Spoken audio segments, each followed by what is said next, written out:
So let's talk a little bit more about what ends up happening in the event of an emergency. So somebody still on a Medicare Advantage plan ends up having that emergency, and the ambulance takes them to the nearest hospital. That hospital is not in their network.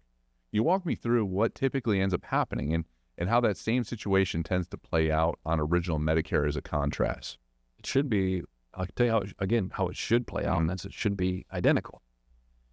So contrary to what a lot of people hear is that Medicare Advantage plans have to provide coverage anywhere in the country, even if it's an HMO, right? So that you just mentioned, they're out of network, they're out of an HMO, if it's an emergent situation. So urgent care and emergency, right? So they go to the ER, right? That has to be a covered service.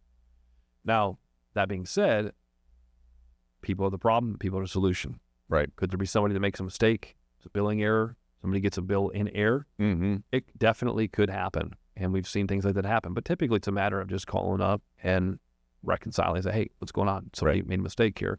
And it's usually that easy to fix. Mm-hmm. But it should play out identical from the standpoint of, is it covered? Now, what amount are you going to pay? That's the different story. Right.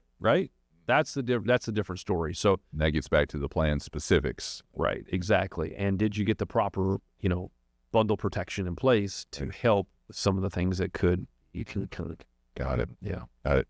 And so in theory, right, seamless transition as far as wherever they need to go. And that's, you said, emergency, urgent, ambulance coverage, like emergency transportation is included in that as well, right? So, but obviously certain things can cause bottlenecks there, whether it be, you have, like, say, maybe a regional carrier, right? Like a company that's only assigned to maybe one state and you're in another part of the country and you have that covered, that service, it's still going to be covered.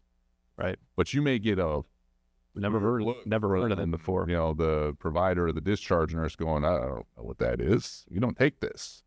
So, okay, it's an emergency service, but right. So you might have to do some, finagling there to figure it out exactly how it works.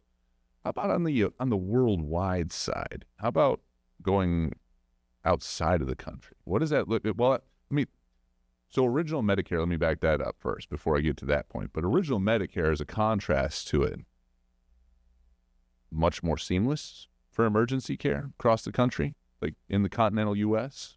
Obviously, it's going to be more widely recognized, so you're going to have less of the bottleneck from a standpoint of somebody who doesn't recognize it. Right. Okay. Right. Yep. But if somebody is worldwide, right, traveling, hiking the mountains in the Adirondacks, right, they're going up Everest. This helps.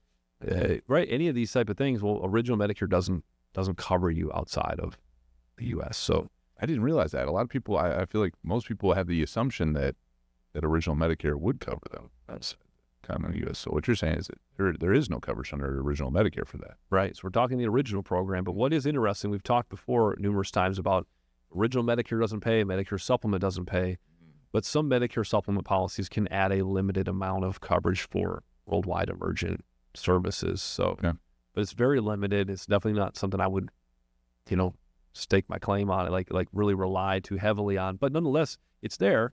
Even though original Medicare is not going to pay, that's something that can be added depending on the plan that you pick. But it's typically limited at $50,000. Yep.